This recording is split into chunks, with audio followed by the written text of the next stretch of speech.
17-year-old Guinean girl who lives in Brussels. My passions are reading and enjoying life, and it's an honor to be able to see all of you and share the same stage as Bernardine Evaristo. As I said, I'm a passionate reader. My favorite genres are fantasy in a historical context, historical fiction, romance, and thrillers. I started reading when I was around 8 years old, and I still remember how I realized that I loved reading. In primary school, we used to go to the library every 2 weeks, and those were my favorite moments of the week. Every time we went to the library, I used to take so many books and comics. I remember taking several books of the Stilton siblings, Geronimo and Thea. And I took several comics of the Kiikaboos and Yoko Tsuno. My teachers even had to stop me from taking too many books and even impose a limit. When I think about it, I always laugh. I've always been an avid reader. I still remember the first book I read. Its name is Tarot, and it was a present from my classroom teacher. I was very close to her, and during breaks between classes, I used to beg her to have me stay in my classroom because we had a mini library, and I sometimes even took some of my books to school. Sometimes she would allow me to stay, and those moments made me extremely happy. One day, she asked me to stay behind after class. I was curious to what she needed to tell me. And next thing I know, she takes a book out of her bag and she gives it to me. She told me it was a present. It was one of her own books, and when she saw it, she thought I would love the book, so she gave it to me. That was one of the few moments I experienced true happiness. Afterwards, she and another of my teacher offered me another stack of books. They were books for an older age category, but they used to tell me that since I read a lot, I had a good understanding of language for someone of my age, so I could read books that weren't necessarily for my age group. Ever since, I never stopped reading. When I became older, around 12 years, I realized that the library of the community that I lived in was literally in my own street. So I used to go every day to the library, take the maximum amount of books and comics that I could take, go back home, read them all, bring them back to the library the next day, and repeat the same process again and again. While growing up and having my love for reading increase a little bit more each passing day, I have wanted to meet another, but I never had the occasion, nor did I know where I could find such events to sign up for. So when fate made me meet Ilke, the director of Passa Porta, randomly at an event where I spoke to the public, and she proposed to me to participate in an event where I could meet another, you know that I was enthusiastic and overjoyed. Ilke and I met up, and she gave me Bernardine Evaristo's Manifesto. While reading it, it felt like my mentor telling me her life story and at the same time giving me tips and tricks about how to succeed in life. And the whole book was pretty much filled with life lessons. I thought since we both are women of color, we would have pretty much similar experiences due to our skin color, but surprisingly, it wasn't the case. Bernardine Evaristo had to deal with a lot of racism, while I didn't. I'm speaking of personal experience, and I have luckily never struggled with racism or Islamophobia. So when I hear stories of friends experiencing racism or even read them online on the internet, I feel like I live in Brussels, but in another dimension. There's obviously a big difference between now and the 90s. I can imagine that it was a much bigger challenge to succeed in life as a person of color. Even getting treated with the same respect as white people was huge back then. Whilst nowadays it's the norm to treat everyone as your equal. I just cannot imagine how black people lived in the 1900s and even before.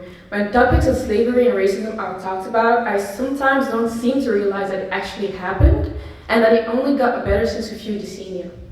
It just seems so unrealistic to me. I can actually feel the fact that society has evolved so much in such a short span of time, and I'm really grateful because I can't imagine bringing up my own children in a world where you're judged by color and not by personality, abilities, or talents.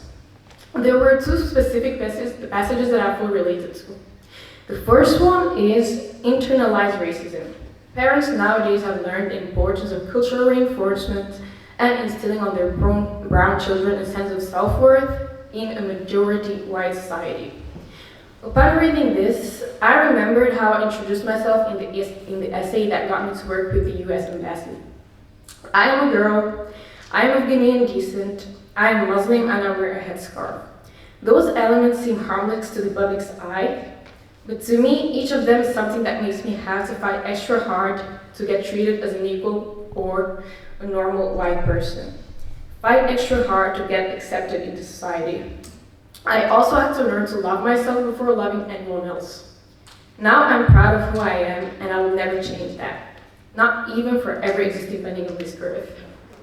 The second passage that I related to was, by aligning myself with Black people, through the notion of color, I discovered Black cultures and developed a newfound curiosity about my own Nigerian heritage and about Africa more generally. I immediately recognized myself in those words. When I was younger, I remember not loving my Black coily forcier. I also didn't know a lot about my own culture, whilst I know a lot about Belgian culture. I think that was primarily due to me growing up around white kids.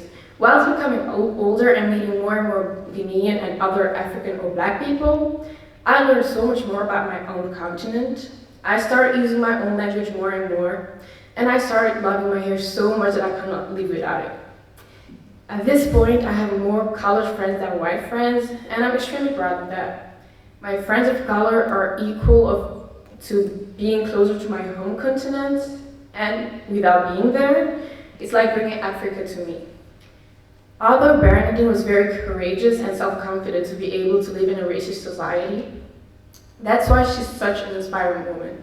She had two elements that she couldn't choose nor control that were part of her identity, but she still managed to accomplish a lot even if she struggled as much.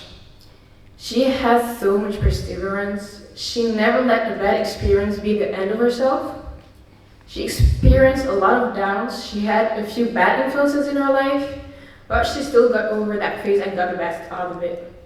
I love how when she started having a writer's block, the famous and scary Blanco page, she did everything to gain back her passion and love for writing. That's such an inspiring act. She never gave up. She always got up, and that's in my opinion one of her strongest qualities. The following passage is how she made that clear. You need the early knockbacks to develop the resilience that will make you unstoppable. Life presents us with obstacles. It's never a completely smooth ride for anyone, and while nobody wants to struggle, it's the only way we build resilience. I think that speaks for itself. I don't need to explain it. Making mistakes, struggling, and getting over obstacles are the best ways to build resilience and be the best version of yourself. Reading this manifesto was really an eye-opener. I kind of needed a wake-up call lately, and whilst reading the manifesto, I had that wake-up call. Now I'm ready to fight again, to fight for everything that I want to achieve and to enjoy my life wholly. I'm very grateful to Bernardine Evaristo for writing this. I hope that everyone who read the book learned and understood the moral of the story. If not, I will tell you what it is. Never give up. Thank you, Salamata, and welcome everyone. It's a great pleasure to sit on the stage with you, Bernardine. And I think I want to open by asking you, why a memoir and why in the format that you chose to write it, and why now? Yeah, so hi everybody, thanks very much for coming today. I was never going to write a memoir. That was never on the cards. I was never going to write an autobiography because the idea of distilling your life into a book just felt like an impossible task. Where do you begin? What do you explore? It just feels as if it could go on forever and ever. So it was never on the cards, and I have friends who have written memoirs, and I thought they'd done a very good job. But I was also a very private person. Until I won the Booker, I was a very private person. Once I won the Booker, I didn't care what anybody knew. This is a really strange thing, and a sort of a self-discovery for me, that winning the Booker kind of released something in me. And I wanted people to know who I was. Maybe that was what it was. And so I did lots of interviews, hundreds and hundreds and hundreds of interviews, still going on today. And I was talking about myself a lot. And in a way that I'd never talked about myself before. It's so intensely and on such a huge scale. And when it came to talking to my publisher about the next book, I just thought, well, I can't write another novel because I'm setting myself up for that book to be compared to Girl, Woman, Other. And I just thought, no, I've got to avoid that for a while. And also, Girl, Woman, Other took a lot out of me because it's a big book, there's 12 characters, it took nearly 6 years. So it was a very intensive process. And I wasn't even interested in writing other characters. I thought, I can't deal with creating new characters. So I decided I would write a memoir, and that the focus of the memoir would be about how I reached this point as a writer, because I thought I can then let people know who I am, where I came from, how long it took to reach this point, and that they would know me better, the sort of new readership that I had acquired. And I think what happens is that when you break through at any stage, really, people think it's just happened. You know, if they don't know you, they think you're lucky and it's just happened. And there is an element of luck to it. But at the same time, it had been 40, even 50 years, if you go back to my youth theatre days, in the making. And it had been a very, very long journey. And at sometimes a very choppy journey. And so I just thought, this is the book I want to write. And I really did enjoy writing it. And the form it takes is that it's not really, it's not chronological. I have these different categories in the book, and I begin with my origins, my family history, my ancestry, and then I move on to, I think it's the houses I've lived in, the homes I've lived in. I talk about the relationships I've had. So the form is very unorthodox, in that what I'm really doing with the book is I'm exploring my creativity through my past and vice versa. And these different categories, whether it's my origins, my the houses I've lived in, and my relationships and other categories, are all there to look at how my creativity was shaped and nurtured by these different aspects of my life. Because what happens with, I think, with writers, when we're talking about our creativity, we're often talking about our process and our craft and so on, and we're talking about our literary and other artistic inspirations. But we don't talk about the relationships we've had and how that has shaped our working lives, you know, or even damaged our working lives. We don't talk about the decisions we've made necessarily to pursue a career as writers that has meant that you've maybe had a very precarious, financially precarious lifestyle, which is what I had. So that was the thinking behind the categories, a way to shape what I wanted the book to be. Thank you. And how do you decide when you're doing that, when you write that you went through boxes and boxes of letters and photographs and everything, how do you decide what you're going to put in and what you're going to leave out? Because it's a story. You've crafted a story. It's your story of your life, but you've had to decide what you're leaving and what you're... It's a very sort of customized story of my life. It's not everything. So I think I've given about 70%, maybe 80%, but there is stuff that I've left out because it wasn't necessarily relevant to my creativity, because that had to be the focus. I've traveled a lot. That doesn't really feature in the book at all, so that's maybe something for another book. When you're writing a memoir, you're talking about other people's lives as well as your own. I come from a family of 8 children, all of us still very much alive. My mother's very much alive. So you have to be careful what you say. There will probably be a second version, which is something I did with one of my books, Lara. There were 2 versions, a 1997 version, 2009 version. There will probably be a second version of this memoir where I put in some of the stuff that I took out because I have to be careful what I say. And also, I've had lots of relationships, and I had to be really careful what I said about people because you just have to be for various reasons. You don't want somebody coming for you, you know, because they object to what you said about them. So what I did was I disguised people. I disguise people to the extent that some of them might not even be sure that I'm talking about them. But I'm being true to the relationship and the person, but it has to be a little bit camouflaged. So the other thing is, obviously we live our lives, but not everything about our lives is interesting. So the dramatic things are interesting. When you're writing a memoir, I think to show the hardships is really important. To be emotionally honest and truthful is also really important, but at the same time, knowing that when you're talking about the past that you've shared with other people, that they will also have their version of the truth. So I have, as I said, many siblings, and so sometimes when we talk about our childhood, it's almost like we lived two different childhoods, because I will be talking about us within one context, and they will be saying something completely different, and that's a sure way that we remember the past differently. And so, yeah, so all of those things were considerations. Very good. So we can all be on pause waiting for part 2 with more juicy bits coming up in a few years. Okay, so I want to speak about resilience, because that is clearly, if there's a red line running through this book and through your life, that's what it would be called. Where does yours come from? And how do you nurture and sustain it? You know, I think you can think of your life as kind of going up and down, up and down, up and down. In those times when you've been up and down, and you can see that you've got to be going up again, where do you find the... Yeah, resilience is something I think we talk about a lot these days, because we know that it's so important to our lives, to our careers, to making the most of everything that we have.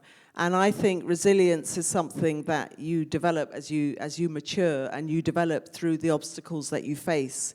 I don't think I was particularly resilient when I was younger. I probably thought I was, but I wasn't really, because I hadn't really been tested. And I think you have to be tested in order to know that you've got that inner strength to keep going. So I consider myself now to be a very resilient person. And I know myself at a very deep level. I know what I'm capable of. I still have visions of where I want to go with my life, you know, and it doesn't stop. It didn't stop 3 years ago. My ambition didn't stop when I won the Booker. And I know that life is going to throw me all kinds of curveballs that are going to make me even more resilient. But the other thing to say is that even though I broke through 3 years ago with the Booker, it's not as if I was kind of writing in an attic with nobody reading my work for like 30 years until this moment. I have been published, you know. I had published 8 books at the stage when I won the Booker. And I'd written many pieces for theatre, short stories had been published, literary critic, professor, you know. So I did have a very healthy career, but what I didn't have was the readership that I wanted. And let's be honest, the attention that I wanted as a writer. And that's what I got through the Booker. And also a kind of, you know, being translated into 40-odd languages and so on. Because I was ambitious, that was what I wanted. And because I was ambitious, what I had wasn't enough. And so I wanted more than what I had, and I didn't understand why I wasn't getting it. Because some people have imposter syndrome, I have the opposite. Seriously. And I think we all should have the opposite of imposter syndrome. I was like, well, I know the value of my work. Why am I not getting this attention? And because I wasn't getting the attention, I would get very disappointed. And at points when I was disappointed, I would feel, what's the point? I'm writing these books and not many people reading them. You know, one of my books, another book took 5 years to write, another book took 4 years to write. And when you only sell a few thousand copies of your books, that's not good enough, you know, because you know that not enough people are paying attention to your work, but you're investing years into your writing. So these were the considerations that I had as I was going on this journey to trying to have a bigger career than I was getting. And resilience is about not giving up. It is about self-belief. It is about withstanding all the obstacles that are thrown at you, whether that's with the people around you, you know, if you're in a relationship, or the people who don't see what you see for yourself. You know, the people who place less value on you than you place on yourself. And yeah, so that's it really. Resilience is just, I think it's key to having a successful career. And I think people who are successful and maintain that, or people who are in the creative arts and maintain that, let's just talk about the arts, and maintain that, they maintain it because they have resilience. Because it's very easy to have success and then that can also very easily go. And so how do you maintain a lifetime in the arts, whether you have that success or not? And that takes resilience. If you didn't have, or you don't have imposter syndrome, this means, and you say it, and I've heard you say it also in podcasts about your affirmations. She would write affirmations, I'm going to do this thing, or I'm going to achieve. And she wrote one about winning the Booker, right? So did you imagine what it would be, what you would do, where you would go when you won the Booker? And is it as you imagined? Or have you had to make it up? So I visualized and I wrote affirmations about winning the Booker in 1997. And that was before I was even eligible for it. You'd written one book at that point. Or Sorry? You'd had an It was my anthology second of book. poems. And it was my and second Laura. book, and I visualized winning the Booker, even though it wasn't eligible for it. And one of the things it's taught me, this kind of, the life I've had for like 30 odd years of creative visualization, writing affirmations, positive thinking. When something that you visualized so long ago actually happens, it made me realize the validity of that and also the power of it. And it's made me realize that I can aim for even higher things than what other people would have thought was a ridiculous ambition at the point at which I had the ambition to win the Booker.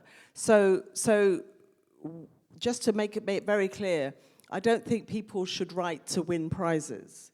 Because we write, because we are creative people, and we have these stories inside us, or poems, or plays, or whatever it is, and we feel that we need to honor that. It's what we feel passionate about. It's how we exist in the world. But prizes, especially big prizes like the Booker, make a huge difference to your careers. And so when I was thinking about my career and what I wanted for my career, at that stage, the biggest thing was the Booker.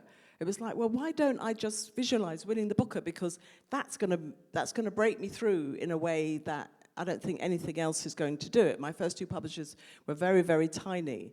And I was never somebody who was given huge advances, huge marketing campaigns, lots of money put behind me.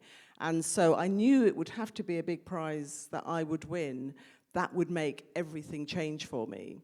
So when it happened, I think it was beyond anything that I expected, because I knew that it was a global prize just in terms of its, the fame of the prize and the seriousness with which people took it.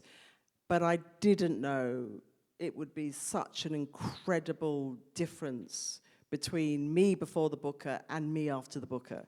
In a sense, me visualizing winning the Booker was the extent of the visualization, not the life that would happen after the Booker. And it has been the most incredible experience for me. And because I have 40 years foundation in the arts, as a very mature person, it's something that I can not only appreciate and enjoy, which I have done, but also something that is not going to sway me, you know? It's like I know who my friends are, I know who my family are, you know, I know what I want to do, I know what my writing's about.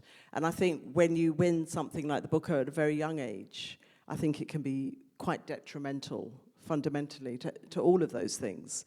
But that wasn't my situation. Oh, sorry. So many, because I stick to my script for a minute. You don't have to stick to the script. Let's just, banter. Okay, then. I want to hear about this she writes about an unstoppability gene, because 40 years, you were unstoppable. You said that. You say that's you just keep going, keep going, keep going. So is it about you identify the thing you want to do and you stick to it, or you keep going and you realize, I need to change it up a bit? So I started saying in interviews after the book that I felt unstoppable, and I had never thought of that before. And the reason I said it after I'd won the Booker was because I realized then that I had been unstoppable, but I did not have that awareness before. And also, people understood what I meant when I said that. Whereas if I'd have said it before winning the Booker, they would have said, yeah, but look where it's got you, you know what I mean? You're unstoppable, but you don't have a big readership, do you? You know, nobody knows you, really. Not many people know you. So unstoppability is something that came to me because I literally realized that I hadn't stopped. But I think one of the things I try to convey in the book is that you have to be resourceful, you know, to continue with a career in the arts, in my case, literature, first of all, theatre. You have to be resourceful, tenacious, but you also have to be enterprising, you know, so you can't, yes, you have an ambition and you're going for it, but you also have to survive. And sometimes you are swayed one side to the other, and you might lose your way a little bit, but then you will find your way through if what you want to do is the most important thing for you. If it's not, then you may take a detour and actually end up in a different destination. Yes. What about risk? Risk. Yeah, how do you mitigate risk? Because it's a big risk that you're taking, that you're sticking to this thing. That's a really interesting question. Nobody's talked to me about risk. But, you know, I think my whole life has been about risk because I didn't get a proper full-time paid job until I was 51, right? What? Yeah. What did your mum say? No, sorry. Karen. No. My mum's cool. My mum's cool. But I was a freelancer. So when I left drama school, I worked in theatre, and I formed a theatre company called Theatre of Black Women in 1982. And the reason we formed that company was because there was no work for us. So we thought, okay, we're going to create our own work, and that's what we did. And we used to get project funding from the arts funders in the UK, in London.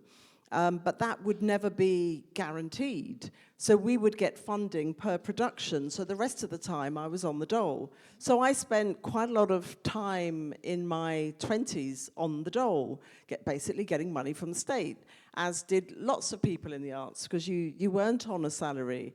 And then I took on part-time arts admin jobs, but they were very poorly paid. I was able to live very cheaply, but I had no extra money, really, for many, many, many years. And then because I didn't have any money, my accommodation was very precarious. So in fact, in my 20s, I enjoyed moving. So if I stayed somewhere more than a year, I would get bored, and I would want to move to the next place. So I have lived apart from traveling a lot and living in many places abroad, I have probably lived in about maybe 20 or more homes in London over the years. And initially that was partly choice because I found it exciting, and partly because landlords would want the property back, or, you know, various things happened. And so I never had that very stable, solid foundation that I know a lot of people need. I would begin every year up until I got this full-time job not knowing how I was going to be able to support myself financially. And it always worked out. There was only one point at which I got into debt. Actually, 2 points when I got into debt. But it always worked out. So I would just trust that money would come in from publishing deals, from touring, from teaching, workshops, little commissions and gigging and so on, and it would come in, but it was never enough money to be able to put, you know, save for a mortgage or anything. And for most of my life, I didn't even want a mortgage because I saw it as imprisoning. I thought, well, if you get a mortgage, that's a huge debt that you're going to carry around with you for 30 years, 25, 30 years. and that's going to dictate the kind of work you're going to have to do in order to pay the mortgage. So because I wanted to be free to write the books that I wanted to write, I didn't want a mortgage because that would have changed my career. I probably wouldn't have been able to be a writer. And then I had all these different relationships. So risk was part of my lifestyle. And then my writing is also very risky. Yes. People forget that Girl, Woman, Other is a radical, experimental, queer inclusive, black woman's book. That's what it is. Because it won the Booker, it reached out beyond the usual demographic, and now it's read by what we call Middle England, you know, the ladies of the shires, who get back to me and say they really enjoyed it, but they would never have picked that book up. So yeah, risk is a really interesting question for me. I'm going to ask one last question, then we're coming to the audience. You say in Manifesto, the person you are today no longer throws stones at the fortress. You sit inside its chambers, having polite, persuasive, and persistent conversation about how best to transform outmoded infrastructures to accommodate those who have been unfairly excluded. How does this change in your artivist strategy and your praxis, that now that you're on the inside, you're no longer outside throwing stones? And do you see yourself ever being again in a position where you're throwing stones? Is there anything that you think might make you want to pick up those stones again? You see, I use the weapon of words now. I use the weapon of negotiation and diplomacy. But when I was younger, in my 20s, I was, you know, especially in my early 20s, I was radical. I had like 10 years where I was a lesbian. I was, you know, very much part of a black women's community. I was creating theatre from a black woman's perspective. I was an outsider, especially for the younger people here in the 80s. You know, there was no Wakanda forever. There was no Black Panther. There was no The Woman King, you know, where these glorious black actresses are like starring in globally best-selling dramas. The 1980s, when I came of age, was a time when if you were black women in the arts, nobody was interested in you. You were the dirt beneath everybody's feet. And I had grown up, you know, in a very white environment, and you know, I was angry in my 20s, and also the so-called mainstream were completely impenetrable to me. It was a fortress, and so I was angry, and you know, I suppose I didn't walk around beating anyone up. I've never been violent. But I would have shouting matches, and I would go to see plays and heckle and do all those kinds of things. And then what happens is the years progress, society changes and opens up, I mature, and I realize, you know, just through my experiences, that you can't, anger will make you self-immolate, right? I did an event 3 years ago, where somebody who I'd been angry with in the 80s was in the audience. And just spiky punk hair, and she looked just as she did all those years ago. And she said, are you angry? You know, are you really angry at this society? Da, da, da, da, da. And I looked at her and thought, oh my God, you still are, aren't you? And I said no, and she looked at me as if I'd betrayed her. But what I say is, I turned that anger, it may sound a bit cheesy, but I turned the anger into energy. Right? And I think energy is a very positive thing to have. That's how you can tackle social injustices. Anger can be a difficult thing. Not that you should deny your emotions, but anger can be a difficult thing to negotiate over a long period of time. And so what I now have is energy to tackle society's inequalities, which I do in the arts world, as an activist, someone who set up inclusion projects for poets and so on. And that is a very positive, proactive strategy that I have. And I am now able to sit around the table. You know, I had an audience with Camilla the other day, right, before she was queen, because she is patron of the Royal Society of Literature, and I am the president of the Royal Society of Literature. And I like Camilla, right?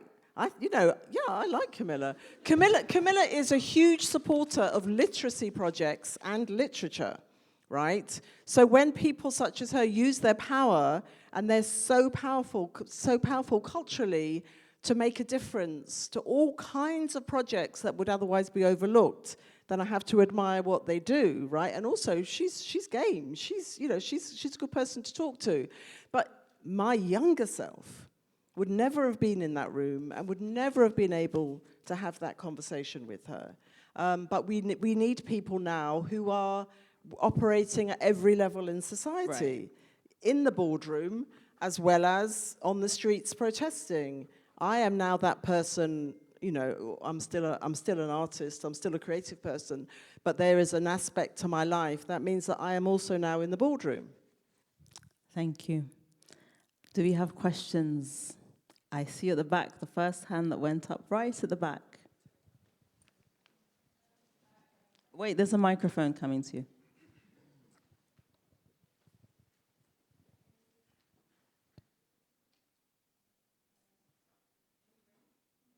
Oh, no, we can't hear you.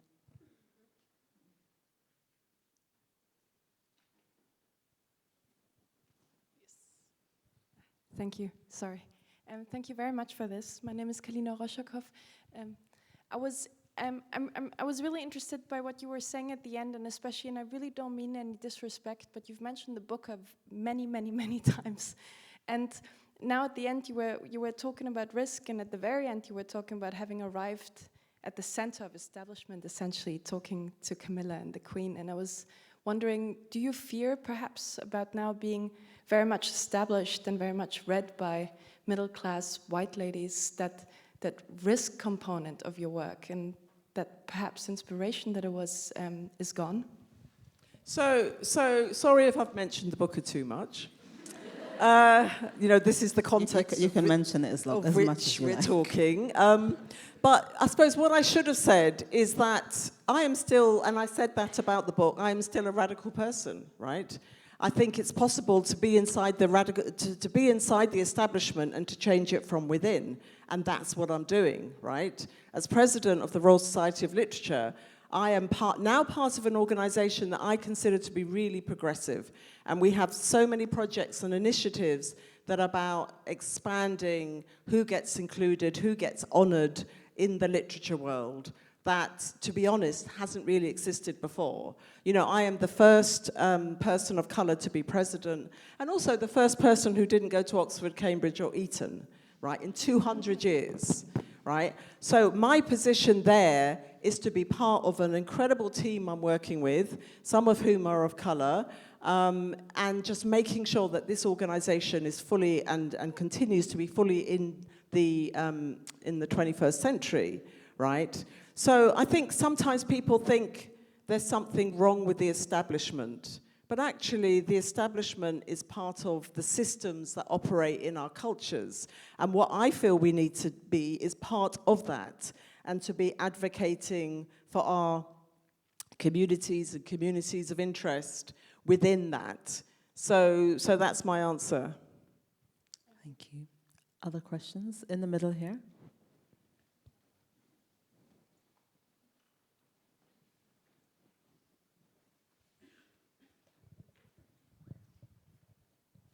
Hi, my name's Roz. I've got a question. It's a bit more about the writing process. I really admired and enjoyed your characters' voices. They're very free-flowing. And I wondered how you achieve that. Do you even talk out loud and record yourself? Does it help coming from a theatre background? Or is it a much more painstaking process when you're writing? Yeah, so, characterization really is why I write. I'm very much a character-driven writer. I love creating characters out of nothing. Sometimes they're a composite of people I've known. Occasionally, they might be more specifically based on somebody that I've known or know. I love inhabiting other people's lives and creating their lives and putting them in relationships and in some way creating some kind of plot dynamic around them. People don't think of Girl, Woman, Other as plotted, and it isn't traditionally, but actually there are lots of little plots in the book. The relationship between me and character goes back to my theatre background.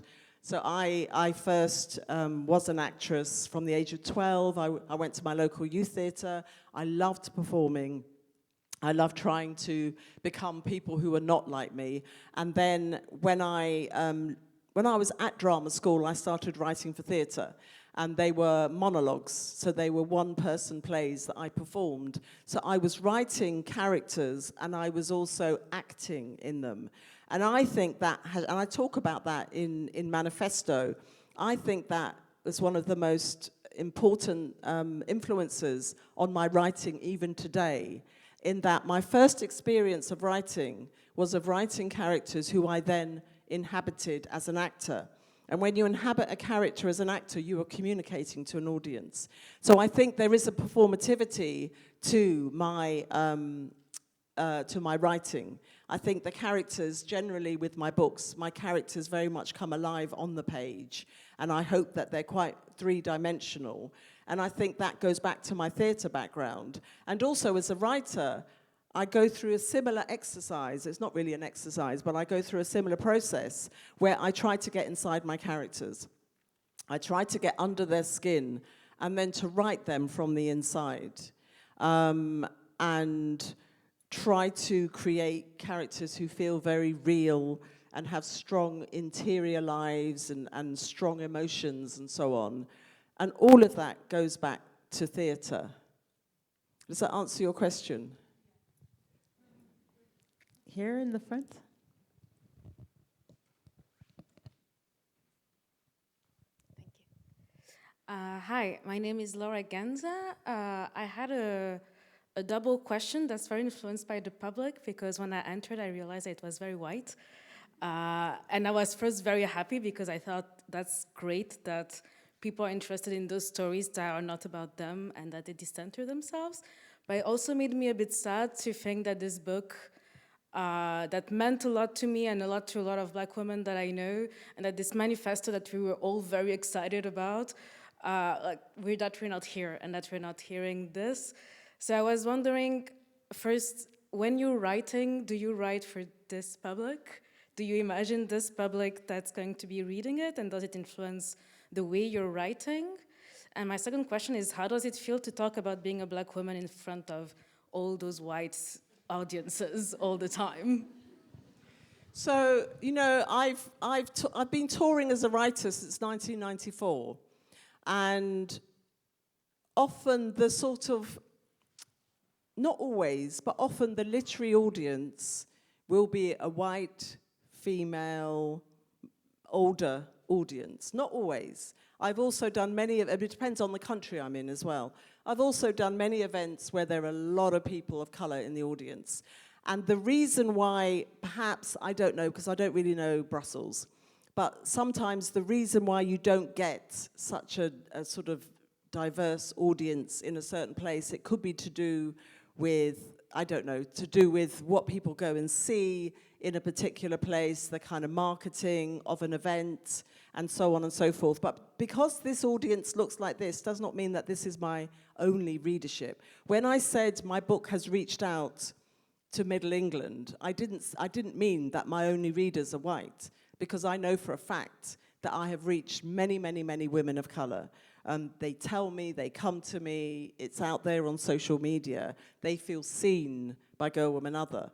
But also the fact that white people, and you know, I get older white men telling me really nice things about the book, which I think is great, because actually literature is for everybody.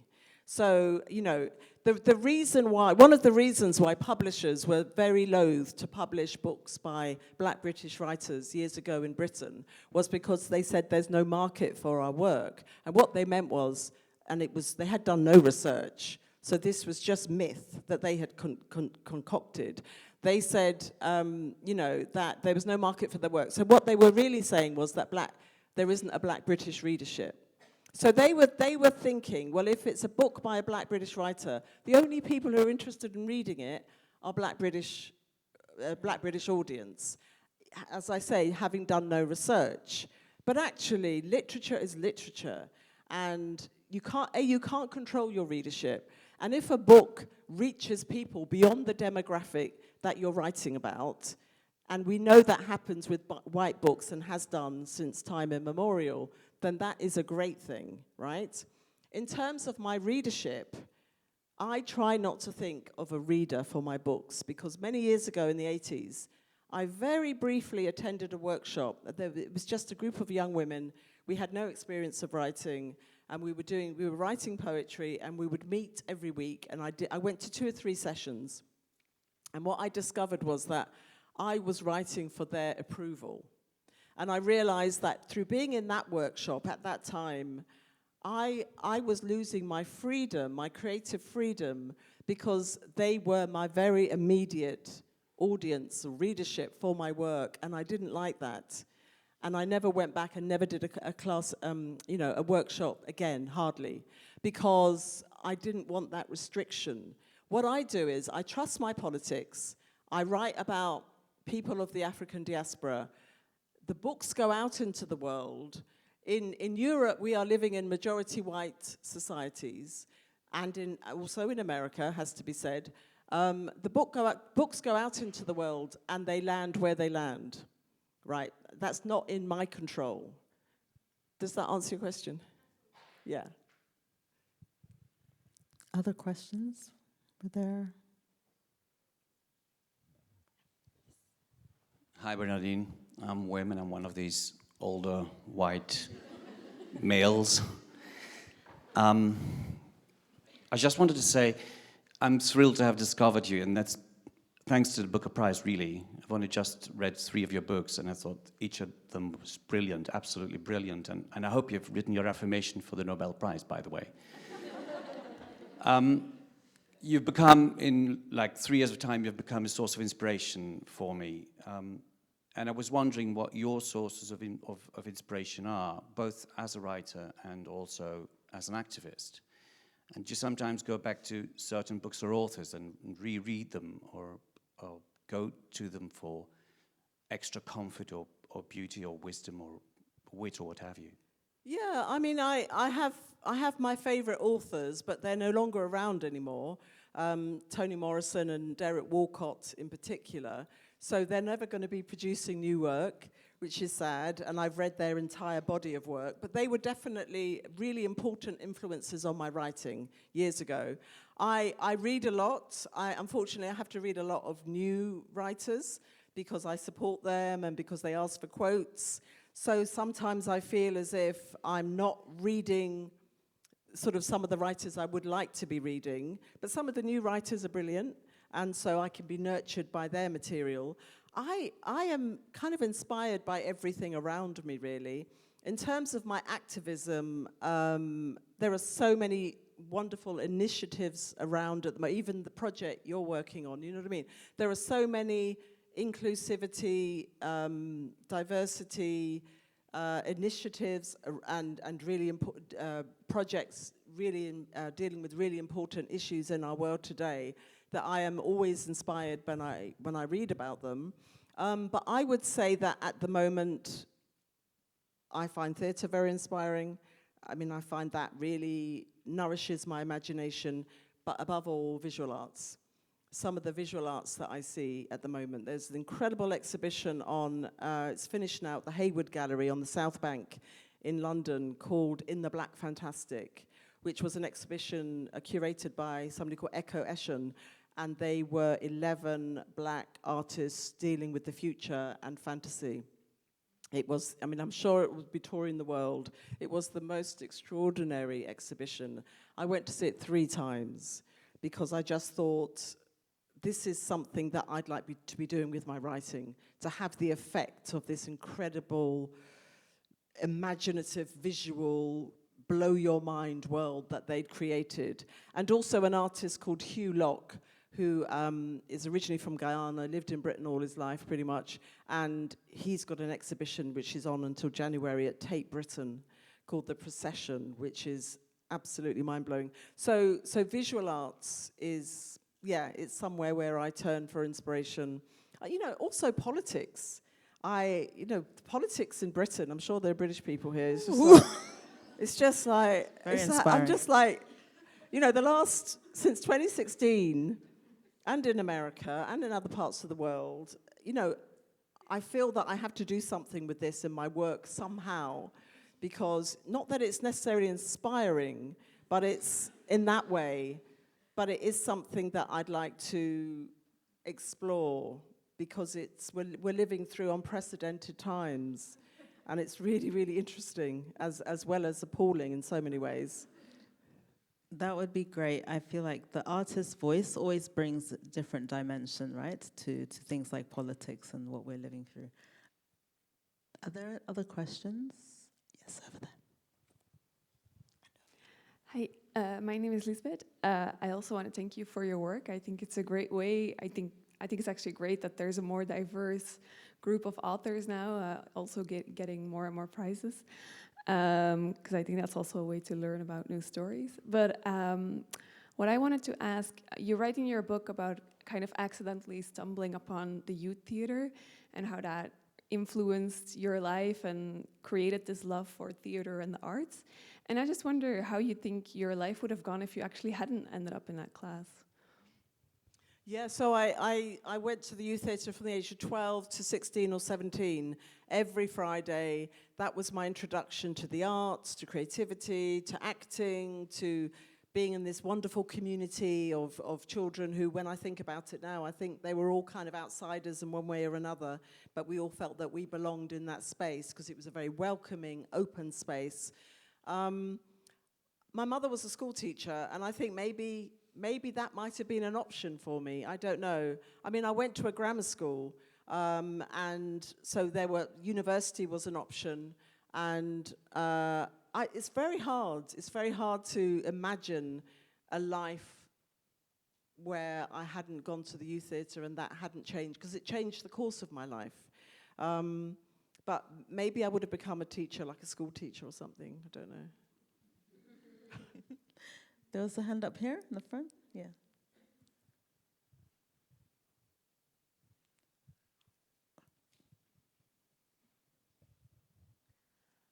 Hi, thanks for speaking for us today. First of all, I wanted to ask about another one of your novels, Soul Tourists. And I've read about this, that the form of that, which is maybe more experimental or less free than Girl, Woman, Others form, kind of really grew out of the content and the characters' lives. And I was wondering if they're both very experimental, but they've been received very differently. If you've been thinking about form and like digestibility differently, so about verse, but also the like non-narrative forms that you've introduced there. If you think of doing that again, or maybe if theatre in a novel can maybe bring something to that in the future. So my background was in theatre, but I was writing poetry. I call it poetry drama. And then my first book was a poetry book, and then the subsequent two books were verse novels, so they were novels in verse. And then the book you mentioned, Soul Tourists, I call it a novel with verse, and it's a book that it's my most formally experimental book. I don't even know, and I think I say in Manifesto, I don't even know if it's the sum of all its parts, to be honest, but it is a book that mixes poetry and prose and scripts and non-literary devices and prose poetry. So when you turn the pages, you're seeing different literary forms. And that came about because I tried to write a straightforward prose novel with the book, and I wrote 90,000 words of a novel. I don't think I'd ever written that number of words before, and it didn't work. And I'd had these two poetry verse novels previous to that, and my publisher said to me, eventually, I think he got a bit frustrated, and he said, and I put a poem in, into the second draft, and he said, look, do what you like. I don't care, because the commission had been that it should be a prose novel. And so then I started to experiment with the form, and basically that's how it became that form. So the form didn't really come out the characters, it came out of the sort of the failure, if you like, of me trying to write a traditional novel. So it is my most formally experimental novel. But even like the subsequent book, Blonde Roots, that is a prose novel. So finally I was able to write a prose novel. But when I compare it to very sort of traditional prose novels, it feels very poetic. So I think the poetry, my poetic style, is always there in my writing in one way or another. And with Girl, Woman, Other, I call it fusion fiction, because it is a different form again. There aren't many full stops. It's very free-flowing. Structurally, it's these 12 characters, but they're all equal protagonists. They all have their own sections. They're all kind of interconnected. But I think experiment is part of my work. And when I try to escape it, as I did with my book, Lara, that was a prose novel of 200 pages. I turned it into a verse novel. So my forms are always changing, but they always end up being somehow experimental. Risk. Back to risk. Were there more questions? Here. Salamata.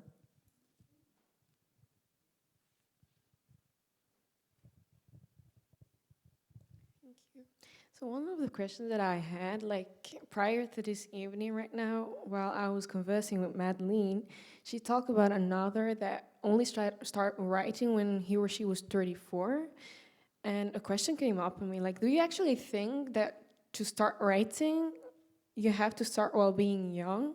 Or is it just that at some point of your life, you just feel the need to put your thoughts and everything that you're thinking on paper?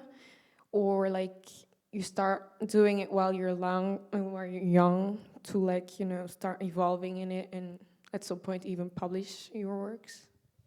You know, people start at different ages. I suppose a lot of people will think that you start when you're young, that you become a writer because it's what you've always wanted to do as a child, and then eventually you go to university and you study English or you study creative writing, and then you eventually, hopefully, get published. But actually, it's not like that. If you think about Toni Morrison, I don't know what age she started writing, but she was 41, I think, when she published her first book.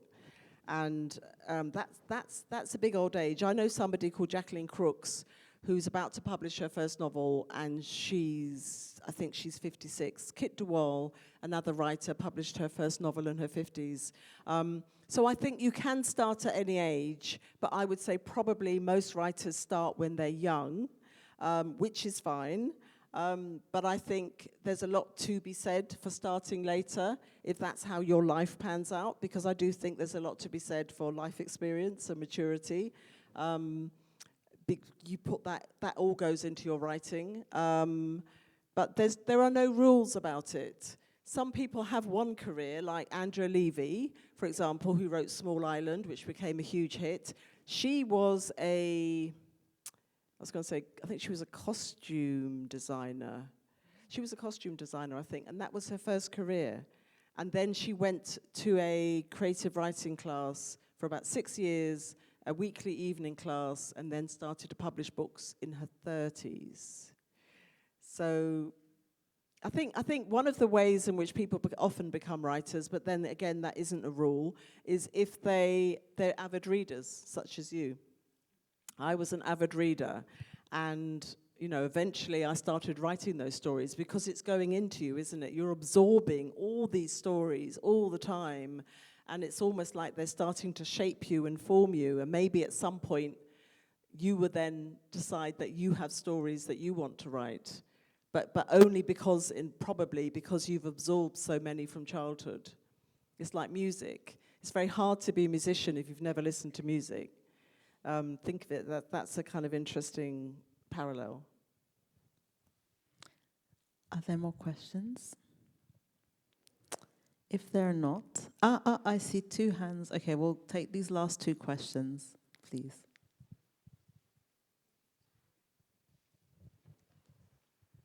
Yeah, I was very inspired by Ms. Diallo's remarks and optimism about the future.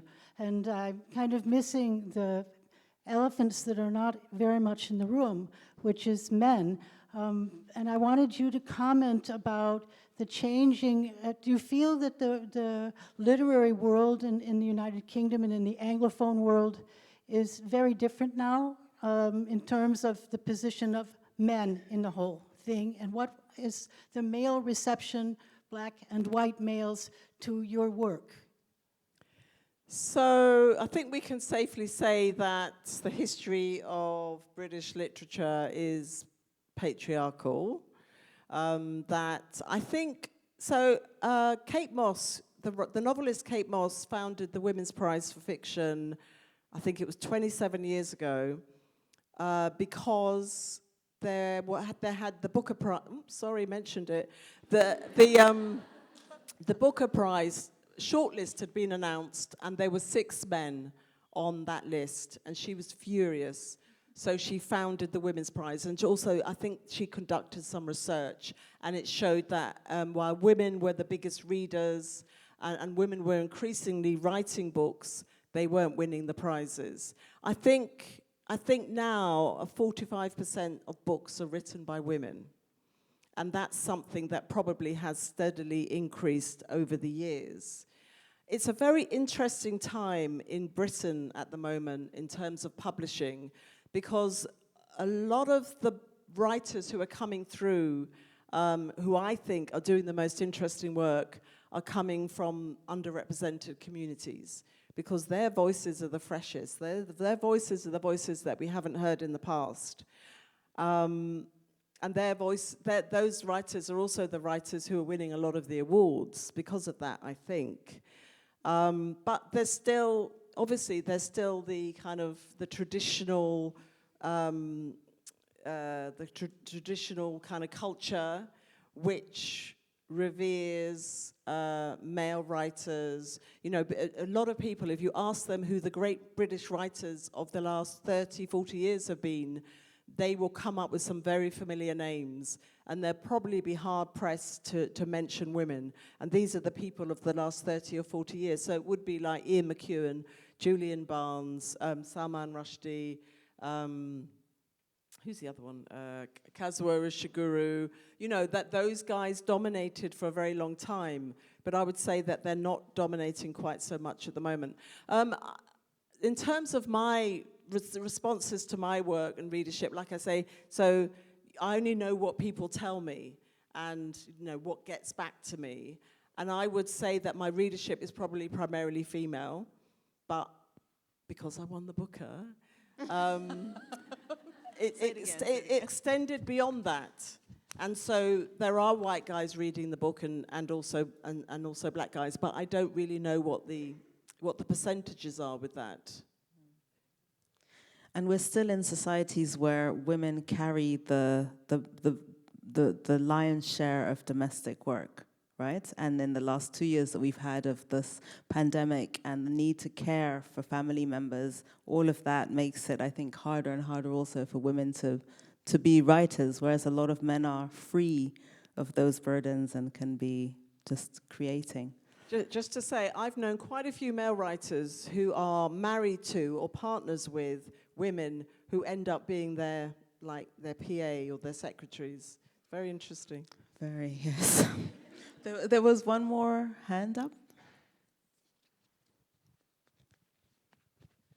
Hi, I'm Alice. It's actually a related question about male readers, kind of maybe more to do with your Royal Society work and talking with Camilla. Do you think it's a problem if the majority of fiction readers are women? I think